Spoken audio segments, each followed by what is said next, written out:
Hi, I'm Martin McGrath from Financial Edge Group, and today I want to talk to you about a case study of a recent client we helped who just sold one of their investment properties. We're financial planners based on the Central Coast with a speciality in kind of tax and retirement planning. So this situation is not uncommon. These clients are 55 and 54. They just sold an investment property and made a pretty decent capital gain on that, which is a great situation to be in. It means they had some money left over to figure out what to do with it, and also a big tax bill that they had to put money aside for. We figured out that that tax bill in their situation was going to equate to about $78,000 in tax that they would have had to pay. And in the HO's eyes, that's fair. You made a lot of money, you get to pay a lot of tax. And that's the way the rules work. What we want to do is try to make sure we're maximizing people's situation. So what we looked at in their kind of situation was, well, where's your super fund at? Are there ways to reduce this tax? Can we claim some things and even potentially put some money into super? And we sat down with them and explained a few different options. And the option we elected with was the one that was going to save them the most tax. And it makes a lot of sense.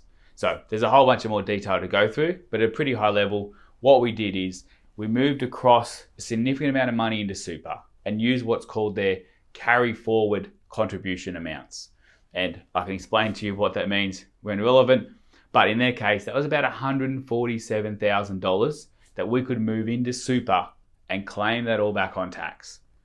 Everyone's situation is different, but that's what we could do in their situation. They had that money because they'd sold the property, paid off the debt, paid off some debt elsewhere, and still had that money left over. So it made sense to do that, particularly when I tell you this next part.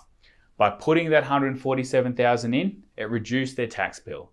So instead of being $78,000, it reduced that down to just $19,000, a $58,000 tax saving.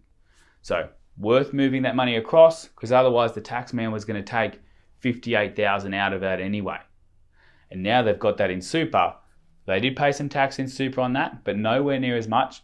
And that money is set up to grow for them. And given that 60 is not too far away, that makes a lot of sense.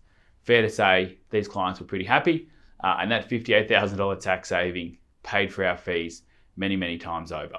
So a great strategy and a great position for them to be in. It also kind of meant that it gave a really nice big boost to their super balances. Before we started this process, their super balances were recent, they were decently healthy, about $380,000. Between moving that in and tidying up a few other things and maximizing the situation, we managed to get their super balance up to about $580,000 within a relatively short period of time. Kind of put them closer and more on track to where they need to be for their retirement. So it solved a few things. Where to put the money after I've sold, how do I significantly reduce the tax I need to pay, and is my super and retirement on par for where I want to get to? So that's a bit of a case study on the back of a rental property sale, a big capital gains tax. They were the numbers that apply to their situation. Everyone's situation is different, but definitely something worth considering.